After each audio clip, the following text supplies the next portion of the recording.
The other poor chap, Mr. Newberry, carefully replaced the telephone receiver and tiptoed away from the instrument as though from a sickbed. He was not an imaginative man, but he did, in truth, feel as though he must move quietly, just as the nurses and doctors were no doubt moving quietly round the smashed and ruined body of poor old Tom Kelly, lying on one of the beds in the cottage hospital. Poor chap, thought Mr. Newberry helplessly, poor chap. His own careless driving, too, as likely as not, had been responsible for the accident. Not that this was the moment to think anything of that sort about the poor chap. He rebuked himself. Mr. Newberry rang the bell, and when the parlor maid appeared, asked for a whiskey and seltzer. "Yes, sir," said Edith.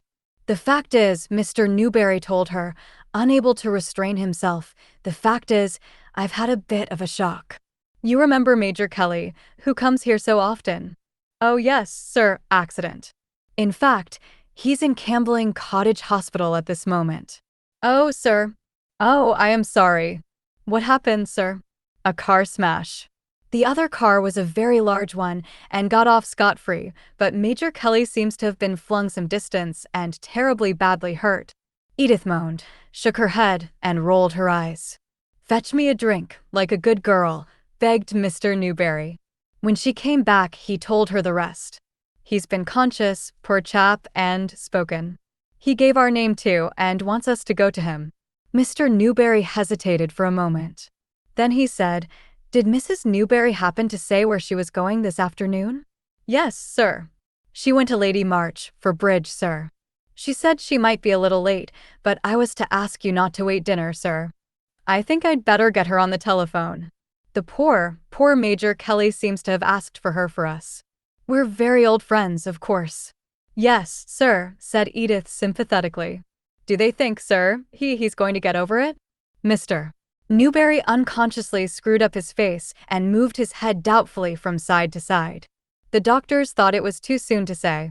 "It didn't sound too hopeful, I'm afraid, but of course, while there's life, there's hope, sir," suggested Edith. "That's it, that's right. Mustn't despair. But of course we must go and see what we can do for him. Now the question is," Mr. Newberry sank into so long a silence that Edith ventured to help him out of it. "It'll be a shock for Madam, too, sir." "That's just what I'm thinking. They're very old friends indeed. Would you wish me to get Madam on the telephone, sir? Or shall you tell her when she gets in?" "I'm afraid I oughtn't to let it wait, Edith. They haven't been able to do very much for him, but they're going to examine him as soon as they can, and one would wish to see him before that, if possible, while he can still say anything he wants to, you know. I should think I'd better, look here, Edith, get her ladyship on the telephone. Don't ask for Mrs. Newberry, and don't give my name. Just say it's important." "Very good, sir." Edith sped excitedly from the room. Mr. Newberry hoped he'd hit upon a good plan for breaking the shock to Geraldine, who was bound to feel it. "I'm glad now," thought Mr. Newberry sadly, "that I never made any fuss, like some fellows might have done, about their being friends." Then he told himself rebukefully that after all, he'd been able to afford to be generous. It was he whom Geraldine had married. The other poor chap, so he always thought of Tom Kelly, had been in love with Geraldine too, and many had been the time when Mr. Newberry had known jealousy, for he was under no illusion as to his rival's superior attractions. Tom Kelly had just that touch of dashing Irish charm, that hint of the bounder, that women almost always fell for. But Geraldine, after nearly 2 years of apparent indecision, had finally refused Tom Kelly. And she had accepted and married her other suitor. And Mr. Newberry, dazed with happiness, had felt a warm, genuine compassion towards Kelly that only increased as the years slipped by, and he himself loved, and was loved by, Geraldine, while Kelly went out to India with his regiment, came home again, still unmarried, and gradually slipped into the position of intimate friend to the Newberry establishment. And now, thought Mr. Newberry, it looked as though the poor chap's luck was still dead out, and he was going west in a particularly futile and rotten manner, without anybody much to stand by him at the last. If it was Geraldine he wanted, that didn't surprise Mr. Newberry in the least. In his heart, he'd always felt that Kelly had never really got over his feeling for Geraldine. One couldn't wonder, or blame him in the very least. He was the other poor chap who hadn't got what he wanted most. It might just as well have been me, thought Mr. Newberry. He felt, not for the first time, that he hadn't deserved his marvelous luck, and that Kelly hadn't deserved the raw deal he got. But there you were, these things happened, and there was no accounting for them, unless you believed in a God who arranged things on some elaborate plan of his own, which Mr. Newberry, personally, didn't. Edith came back. "Her ladyship is on the line, sir," she said breathlessly, and Mr. Newberry hurried off. "That you, Myrtle?" "Yes." "Is it Harry Newberry? Do you want Geraldine?" "They said, I know. I told the girl not to give my name. I say, Myrtle, it's a bad show, I'm afraid. Poor old Tom Kelly's had an awful motor smash. They've got him in the cottage hospital at Cambling. They rang me up just now. He's alive. In fact, he's conscious, and he asked for, well, as a matter of fact, he asked for Geraldine.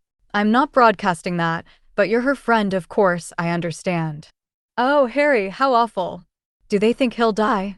"They can't tell yet. It sounds pretty bad, I'm afraid.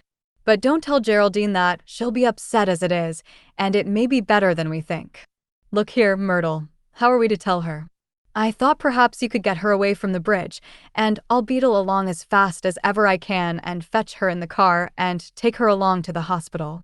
"Oh, Harry, wait. Let me think for a minute." Myrtle March was a very clever, sensible woman. She'd know what was the best way of telling Geraldine the news without upsetting her more than was unavoidable. "Harry, listen. It'll only delay you if you come here. It's right out of your way. Let me tell Geraldine and send her straight over to Cambling in the Daimler. It'll save a lot of time, and you can go there direct, which will be much quicker, and meet her there and take her home." "Bless you, Myrtle. You're a pal." "The only thing is, hadn't I better speak to her myself?" "Of course, if you want to. But honestly, I think it'll be less of a shock to let me do it. That sort of thing over the telephone, yes. I expect you're right. Then I'll get out the car and be off, and you tell her I'll meet her at the hospital. I expect she'll get there first. It's bound to take me the better part of an hour. I'll do everything I can, Harry. I'm so awfully sorry for you both and for poor Major Kelly. It's a rotten show."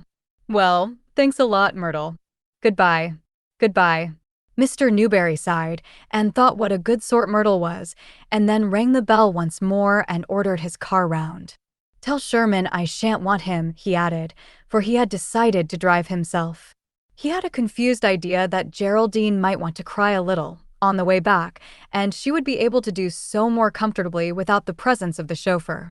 At all times a careful driver, Mr. Newberry, with the thought of poor Kelly's smash in his mind, drove even more carefully than usual. It took him nearly an hour to get to the cottage hospital. When he turned in at the gate and drove round the little circular plot of green in front of the house, he saw 2 cars parked there ahead of him. One was the March's Daimler, and the other one he supposed belonged to the doctor. He rang and was admitted by a very young servant. "How's Major Kelly?" he asked at once. "Will you step in, please?" was all she answered. Mr. Newberry followed her into an unpleasant little sitting room that was very cold and smelt of downdraft, and there she left him and shut the door. He supposed that Geraldine must be upstairs. Well, it was Geraldine whom the poor chap wanted, and heaven knew Mr. Newberry didn't grudge him his last goodbye if that was what it was to be. Supposing Geraldine had married poor Kelly, and it had been himself, Harry Newberry, who'd had to do without her, to see her belonging to somebody else, loving somebody else, with only liking and friendliness and perhaps a little pity for him. What about that, eh?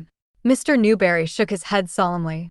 He had everything and that other poor chap. The door opened and a woman in nurse's uniform, with a large, smooth, inexpressive face, came in. "Mr. Newberry? I'm the sister in charge. I'm afraid it's bad news. He's not gone." "No, but he won't last very long, doctor says. The pelvis is fractured, and there are other injuries as well.